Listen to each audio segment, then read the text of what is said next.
Hey everyone, this is the Nips and Sips podcast featuring me. I'm Dr. Jeremy Boyd, and my usual partner in crime over there is Dr. Brandon Cruz. Today we got a special guest, Jake York, who's a student physical therapist who wrote some inspiring stuff and caught Dr. Cruz's eyes today or previously.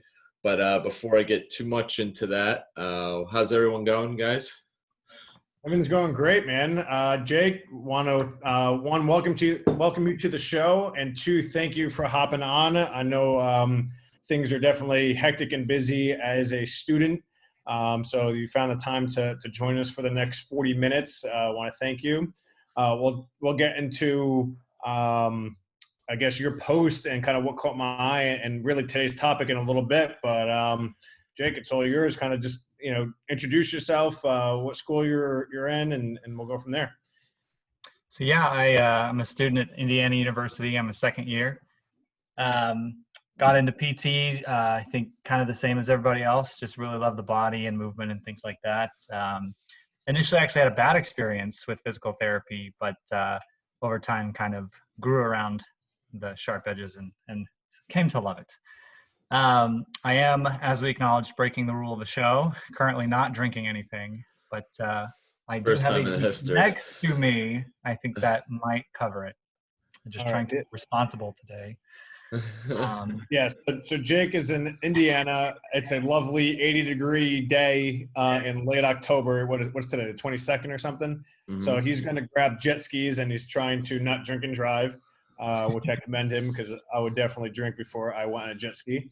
Yeah. But Jake, I guess let's start off with the question of, since you don't have a drink, what is your favorite drink?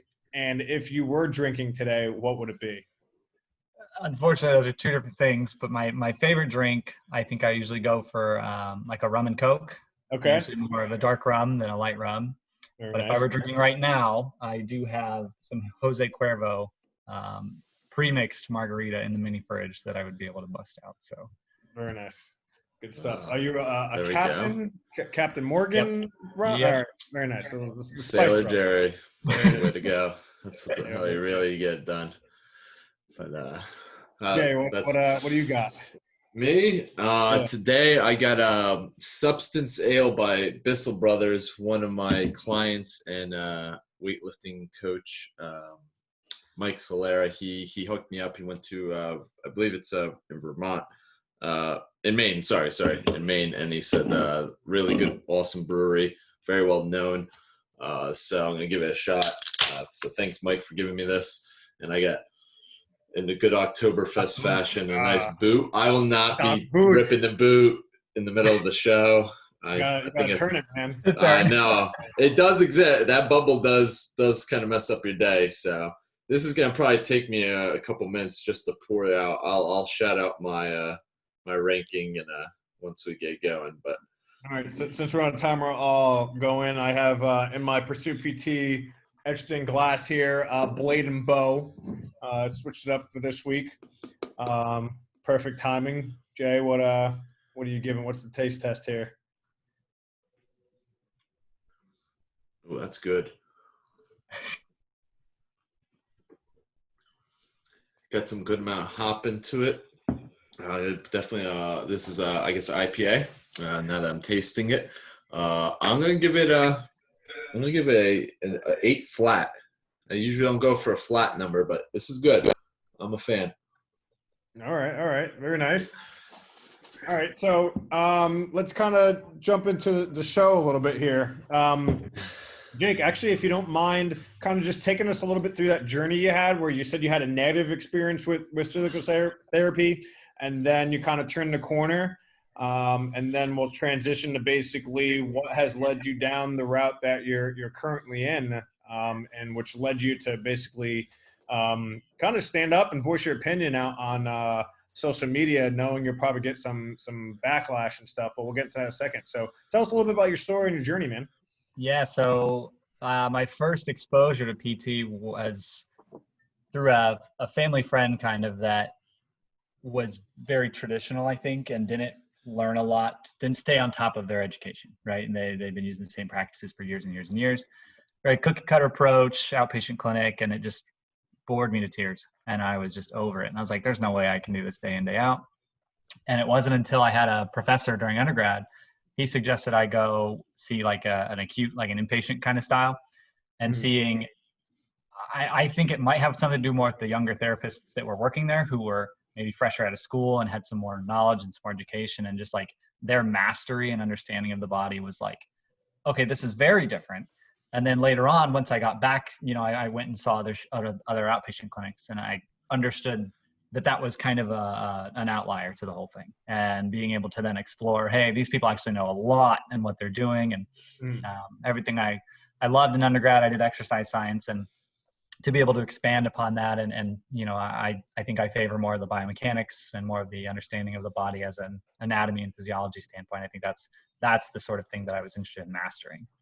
So yeah, once I started PT school, it was kind of from there like I'm here, and I think I didn't just straight go through school. I took a couple breaks here and there, and a couple early career paths that weren't necessarily my going.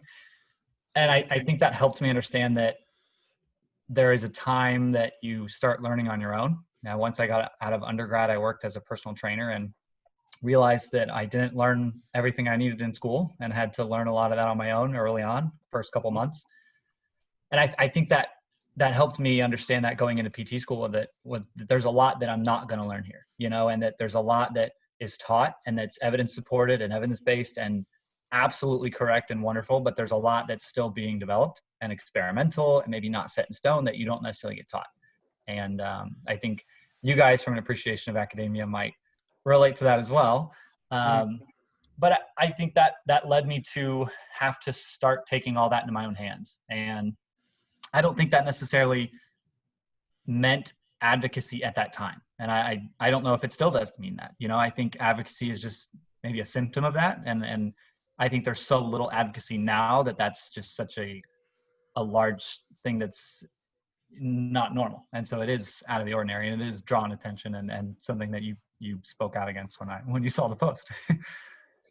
Yeah, just real quick, man. How old are you? Because you speak no, and I mean this in a good way. Because obviously you're probably like 24, something like that. 26. Like 26. Like, you speak way beyond your years. For you to understand that, and especially, you went the personal training route, as I did, as I'm sure a handful of therapists do, and hopefully you have realized it. And most therapists don't, like, throughout the whole career. Forget you realized it in your first, year of PT school, or even before that. People go into PT school, expect, I'm going to learn everything I need to, and then come out day one, I have a doctorate now, and I know everything about everything. And we don't. And even, the people doing the research, the Josh Clelands and Charles and the Flynns and things like that admit they don't, and admit the uncertainty. So for you to see that and understand that, I think is awesome and commendable. I think that's what more of our profession needs. I'm very happy that, you're in school and able to do this, and hopefully you're going to be kind of being a leader for the profession for many years to come. And like you said, advocacy kind of became, I guess, what's the word? It was a treatment maybe of the symptoms you were seeing, and you're like, well, there's got to be more. There's got to be something I can do. And correct me if I'm wrong, but I guess that's why it kind of led you down the route you're in. Jay, real quick, anything you want to chime in there on, or? No, let Jake answer that, and then I'll piggyback off of that, because I don't want to overwhelm with too many questions there. I've been notorious for that. Yeah, I guess it has led you to advocacy, which you touched upon. And I know when we had spoke, when I had reached out to you initially, you said you're in a SIG group. I guess was that your first, I guess, step through the doorway on advocacy, or what happened with that? Yeah, it's kind of funny. It goes to the knowing people kind of thing. When I was a first year, our third year class president, I actually had a chemistry class with her 5 years prior, or actually it would have been, 5 or 6 years prior. So before either of us were in PT school, I was in a chemistry class with her. So I was like, hey, what's up? It's cool to see you, blah, blah, blah. And she was her class president. And she was kind of like, hey, we just started this SIG. I think the student SIG by then was 2 years old. She's like, it's totally in its infancy stage. It needs, some direction. And she's like, I know you might, be interested in something like that. And so she kind of pitched me a little bit for it. And I was like, okay. Cause I through training, I had a lot of leadership experience. I had a lot of building and developing things in the gym I worked at. So for me to have this malleable entity to sort of build was pretty exciting. And I was like, that could be fun. However, the learning curve was huge. There was like, it's still a baby, there is no prior, this is how we did things. This is what was done. It's kind of like, hey, do what you want with this. And so that led me to have to learn a lot about the APTA, how it's structured. No one really taught me that, and things that can help you in clinicals. And I reached out to other states and said, how are you guys operating this? How are you handling lack of student engagement? Or how did your ancestors, so to speak, handle that when your SIG was new?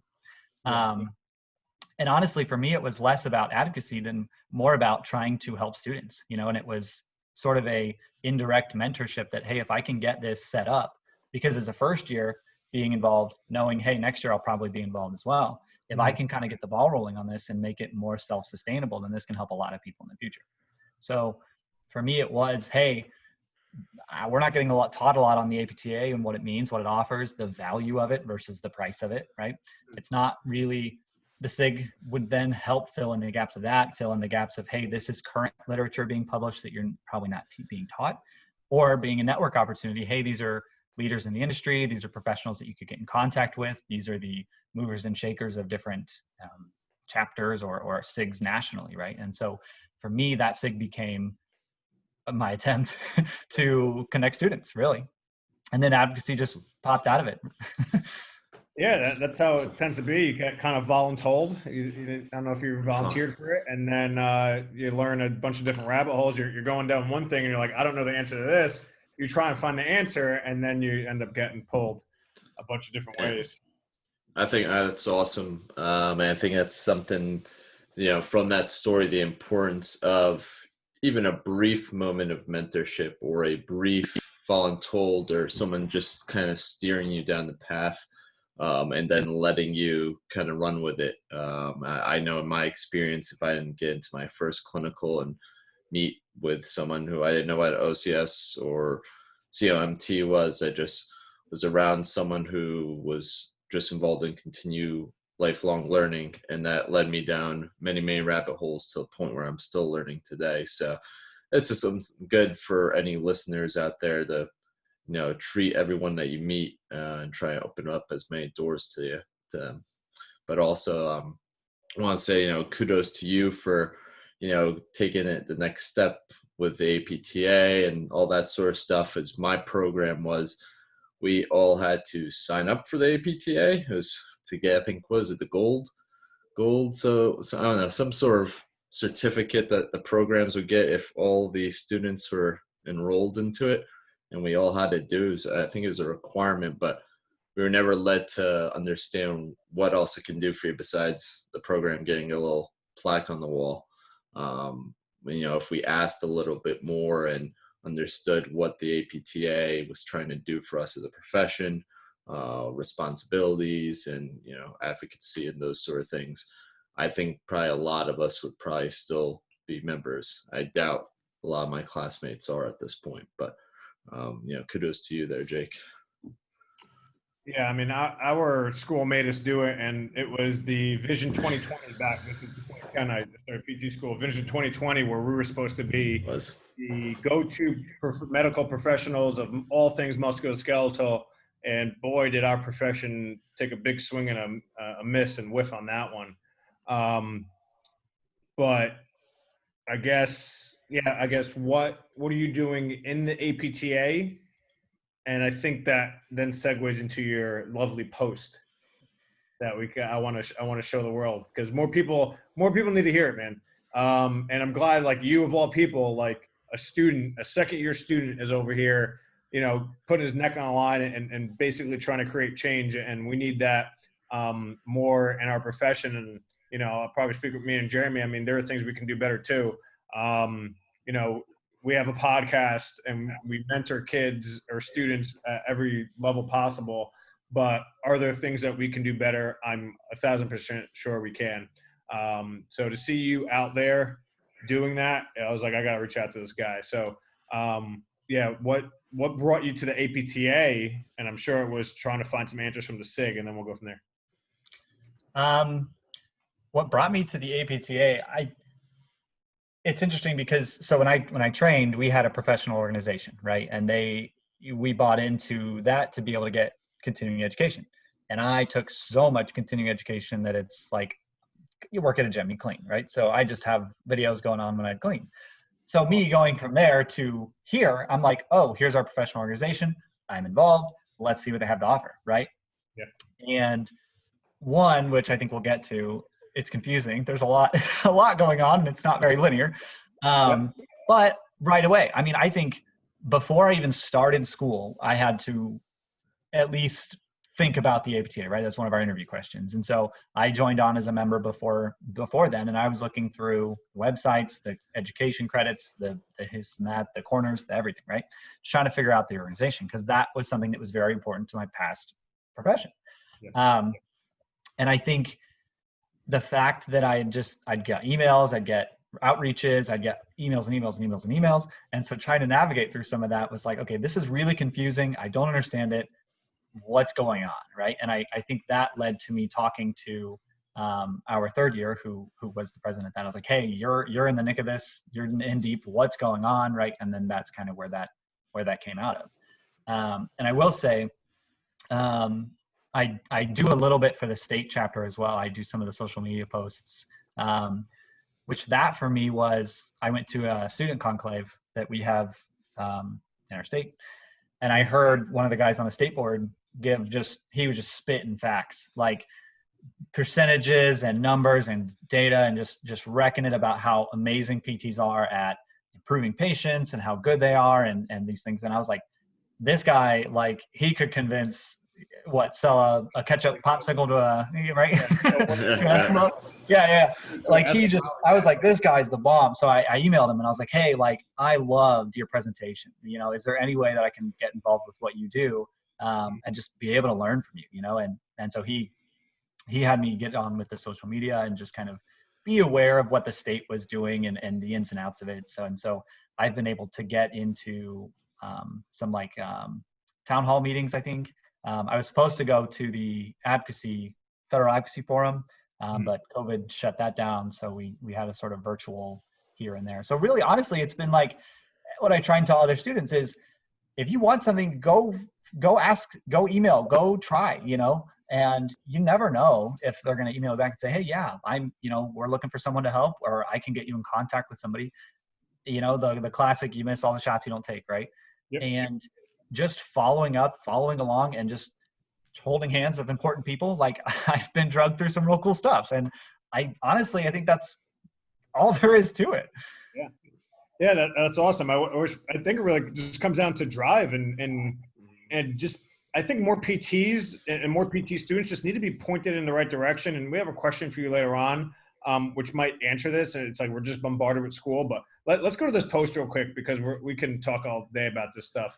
Like I said, I definitely commend you. We'll just kind of do a quick thing. So can you tell us what spurred you to write this? Like, what were you involved in at the moment where you wrote this? I guess obviously it was at the APTA level, and there was just a shit performance of attendance from PT students, and really it extends to PTs as well. So shed some light on what made you write this. Yeah, so it's I guess my reaction to the PT PACS flash action strategy, which honestly, and this was my little bit of inhibition about the show, was I don't know a lot about a lot of this stuff. You know, I like to say I'm just a normal person, but I was just filtering through emails, and I usually open the APTA ones and see if it's relevant to me, and then decide, you know. Yeah. And it was about the flash action strategy, and I was like, oh, you know, fundraising for the big hitters in the APTA right now. And I was like, I should look at that. And it was just the verbiage that really just like really twisted my gut, because they said, and I think you have it pulled up, but I think I have it too, that 5%, only 300 students, which was the strongest showing in history, which is laughable. Yeah, like, and I quoted a lot of it, like, the effort was an unqualified success. The strategy had raised more than $3,500. Like, $3,500 to me is like what a local business could raise for the Salvation Army through like a car wash, you know, like Over a a long really weekend. yeah. Exactly. And National. more than 220 students for more than 75 contributing programs. And I dug around in like some archive data that 75 out of 600 programs, and what was it, 220 students out of the 46,000 PTA students. So I put that there's a 0.5% of student engagement, and that is their unqualified success. Yeah. And I think we'll probably get more into this, but people are busy, COVID's financial struggles and all that, and I get it, but like unqualified success, I was just like, that's bewildering. Yeah, I mean, so 0.5% is awful. I think the state, and this is all the 50 states, combined, the average enrollment in a professional association about 15 to 20. Is that correct, Jeremy? Something like that. I think 25%. I think that's what at least New Jersey quoted the last town meeting I was at. Like, that's awful. It really is. And then you have people like right now we have the Medicare cut going on, 9%, fucking huge cut going on.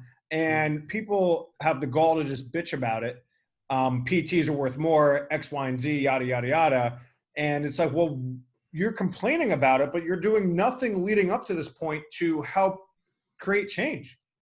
And some of these comments in here are ridiculous. Like, oh, I'd rather pay my student loans, or I'd rather do this, I'd rather do that. I get it.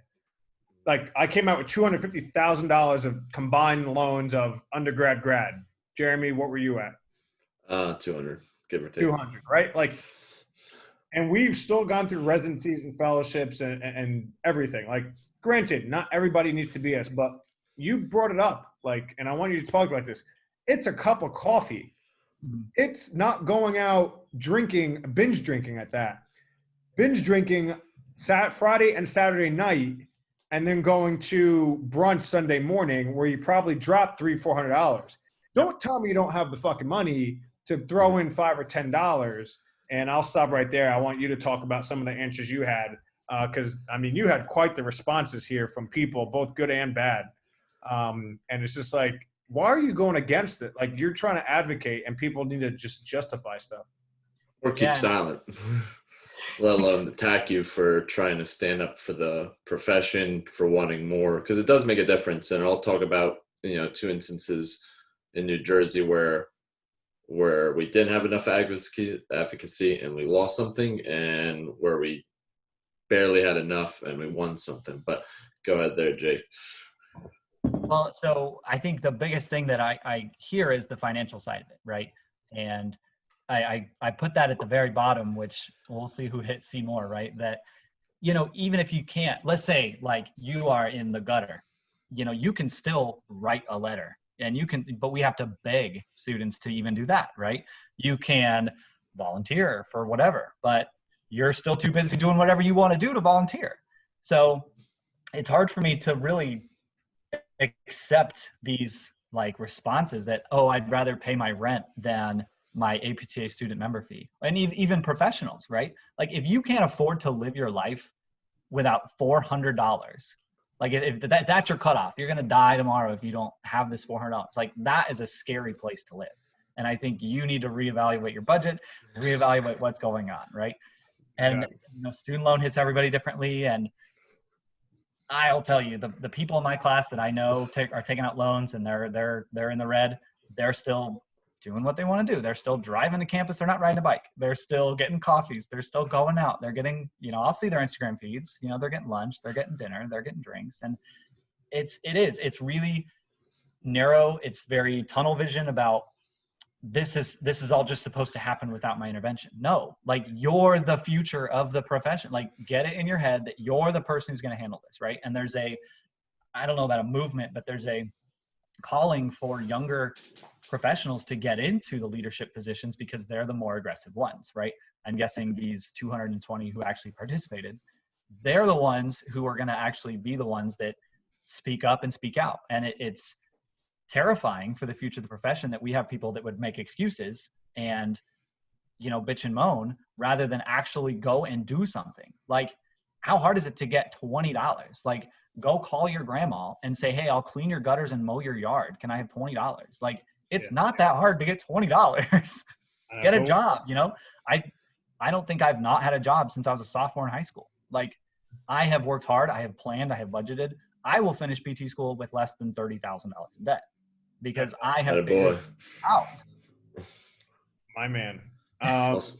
I mean, I think more PTs need to have that mindset of working and kind of grinding. And, you know, everyone wants to bitch and moan and complain or just say, oh, cash pays the way out, which at this point it may be. But as, you know, a profession, you know, what are we doing as a whole? And I agree with you, man. The old blood needs to get out. I mean, they've lost touch. Not everybody, but a majority of them have. Older therapists didn't have. They probably started PT school when it was a master's or a bachelor's. They didn't have the debt. They're not doctors. They grew up in just a different. Didn't have the internet like when shit popped off. Like when they started coming out. Like things are changing. They have direct access. And they have direct access. They don't care about it. Yeah, like they're okay with the scripts. Understand what we're dealing with today. And unfortunately, a lot of those people, they're in, you know, these higher position paying jobs where they're just kind of rotting out the end of the career, but they don't see that they're limiting our growth. Right. And there's not a drive from the younger people to take those positions because they see those positions as archaic and not being useful. But if they were in those positions and wanted to make change, there's change to be made. That's why I always think in the interview process of PT schools or anything like that is there should be more value in those grinders that went through undergrad. They were in like multiple committees, they did clubs and those sort of things. Because anyone can get a good GPA when they just do one thing. And then when shit hits the fan, that one thing is gone. You want the people that are working 2 or 3 jobs and putting in the grinding because they'll continue that mentality. And I think it's something that needs to be changed. Obviously, you know, good grades are reflective of, you know, potentially, you know, getting through PT school, but we really need to kind of change up our focus. And we want movers and shakers. We don't want just people who pass classes because they're going to be the ones that are just going to work from 8 to 4 and get a paycheck. Yeah, definitely those people who failed. I want the person who applied to PT school twice and didn't get in, and they're still knocking at the door to get in. Like they're persistent. They're going to persevere. I want the person who, maybe they had a 3.1 GPA, but they played a sport or they worked 2 jobs or whatever, because now they juggled multiple things at a time. Like you said, you've had a job since you were a sophomore in high school. I could probably say the same thing. Jeremy, you're probably in a similar scenario. Like that's what we need. With that, Jeremy wrote a great question here for you. And I think everything feeds on itself here. And Jared, you want to see your thunder here? So kind of, off this whole topic that we're recently going on, but there's always a conversation of PT burnout. And we always hear that's, we're running out of time here, but it's when new grads get into the real world, they start practicing and the productivity demands kind of hit them, slapping them fair in the face. And I agree that's true, but I believe this PT burnout also starts in PT school. I didn't add this to the question or anything like that, but by the time the 3 years are up, our grads are thinking, you know what, I'm beat down. I did practicals, I studied, worked 8 to 5 and those sort of things. I don't want to learn anymore. I'm done. I just want to go out there and practice. And I get it. I want to get out there into the real world. The clinicals were my favorite part. But that's, I think, when we start to see it. A little side story is that when I was dating my wife, or I went on a date, 2 dates in the same day, which she knows about from Tinder. but it was a PT student, and I just kind of came out of PT school. She was like a second or third year, and I was in residency in Philly, so that's how I met my wife. But she, I remember I came up with the question of like, oh, you plan on doing residencies or, you know, anything like that? She's like, oh, no way. Definitely not. I'm done once I get my graduate my PT school. So that right there, I was like, all right, I'm done with this. I don't know if I can go home to a PT and just, you know, start talking about my day, keep trying to push the profession. And they're just like kind of sitting there. But going back, I digress. Hopefully the wife misses this episode. But anywho, do you agree with that? Do you feel like PT students are getting burned out? And what's your thoughts on that? Well, I'm sure it's different for each curriculum, but I know for our curriculum, we were warned that where we are right now is the highest peak of burnout for the students. The middle of your second year, for us at least, is you're just, you've been doing basic science for a year and a half, and then you start learning your clinical application stuff. You get teased in here and there, but we're about to start actual practice patterns. So then it's like, okay, now I can actually help people, right? I can apply what I've been learning for the last year and a half and grow my skills. But yeah, I would definitely say it's a very real thing, because just like the problem with the American education system is you're always studying for a test, right? It's hard to get excited for something and just geek out and nerd out over something when you've got another test in another class and another test in another class. And it's like, I want to keep digging into this, you know, I want to learn more about this, I want to learn more about this, but you have to get your license, right? And you have to pass your boards. And so I think there's less personal grace that everyone extends themselves, especially a new grad. Some people, they're really good at school. They go to the clinics, they have a panic attack because this isn't school, you know, there's a real person. Yeah. And that's okay if you make mistakes, and that's okay that you're still brand new, you know, that you have you're a doctorate, you're a license, you know, you're this professional and you have to be perfect. No, like, give yourself like a little bit of benefit of the doubt. Find a mentor or something if you're that concerned about it, right?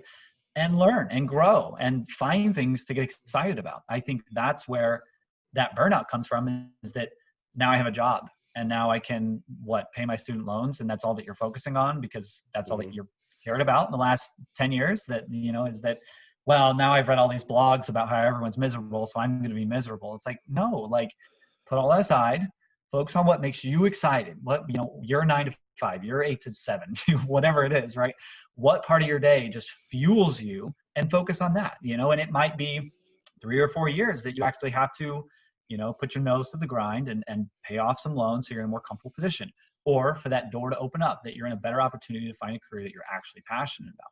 But I think so many people start PT school with tunnel vision and end PT school with tunnel vision, and they're so focused on mistakes, grades, you know, the flaws that they've made, that they don't get excited about anything. And I think a lot of the APTA gets in the way of that, is that there's so much mud and so much, like, nothing's clear. I don't know how to get in there and get my self-help. I don't know how to find a mentor that's a pelvic floor PT in my area that, hey, I could go talk to and find out how they got to where they are, right? And I think for me, that's a big part of the SIG. And I'm still working on how a lot of that works and looks. But, right, being able to get out of school for, you know, 2 hours a day, 3-4 hours a week, and put your efforts towards something you're excited. And I think that'll prevent burnout. You know, when I finish PT school, I will be doing this because of the steps I made in PT school to make that happen. Yeah, you found yourself a mission or a goal or a purpose other than just treating. Yeah, right. Anyone can treat. With that, and you might have already touched upon it as we're wrapping up here. What can PT students do, in your opinion, to better themselves or really better the profession as well, so they don't have that burnout? I think what I would be working for or towards right now is finding a mentor, or finding people who do the thing that you want to do, right? So maybe you're interested in manipulations, you're interested in orthopedics, right? Reach out to you guys, like send them an email saying, hey, I've been listening to your podcast, I'm really interested in this kind of thing. Are there authors that you guys recommend? Is there research that you recommend? And start building your expertise now, because you're going to find out that this expertise isn't necessarily what you're learning in school. You know, there's treatments and there's modalities and there's interventions that you're learning in school that might be ancient compared to what's actually being practiced. I would say pay attention to where you're going to work. So if you're going to work in a different city, right, know what's going on over there. Obviously, if you're going to work for outpatient clinics, know the legalities, know what's going on, know what's being spoken about regarding your area that you want to work in.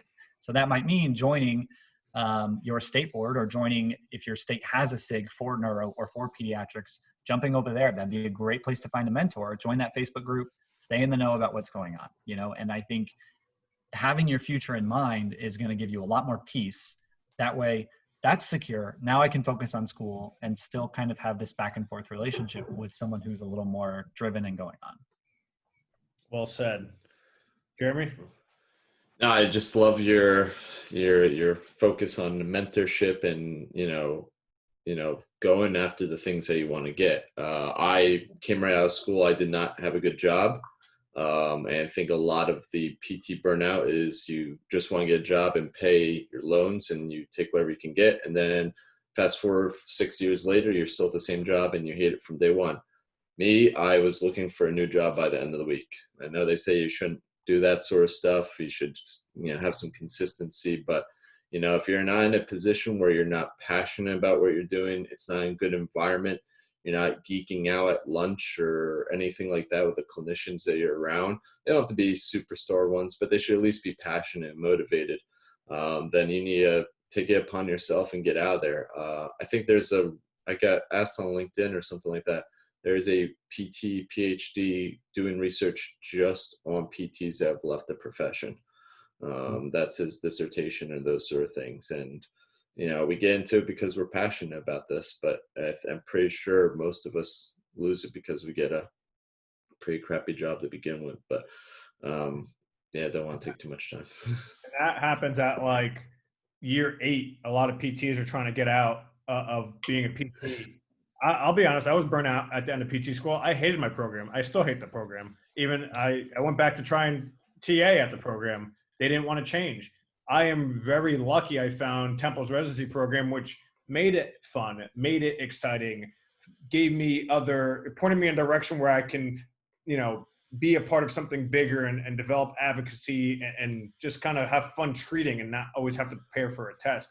And that's why we created that mentorship, is so people can have somebody to reach out to. And, you know, not everybody has access to a residency or fellowship or a mentor in a fellowship program or a residency program. And that's why we kind of started what we did. But Jake, we're running out of time. Thank you very much for everything that you're doing. Keep hustling, keep grinding. I know you're going to do bigger things than you're even imagined. So keep doing it. Stay in touch, brother. And thanks again for hopping on the show, man. Yeah, thanks for having me. And I'd say final word for students, go figure out what you want to do. You know, I think our school discouraged us from like going and shadowing at other places. Why? Mm-hmm. You did it before, do it again. You know, keep as many doors open as you can and close the doors you don't want anymore. Well said, man. Very well said. All right. Thanks for everyone listening in, and yeah, cheers everyone. I'm going to try and take down this boot. Twist. You got to do the twist. It was almost empty. All right. But cheers, everyone. Bye, guys.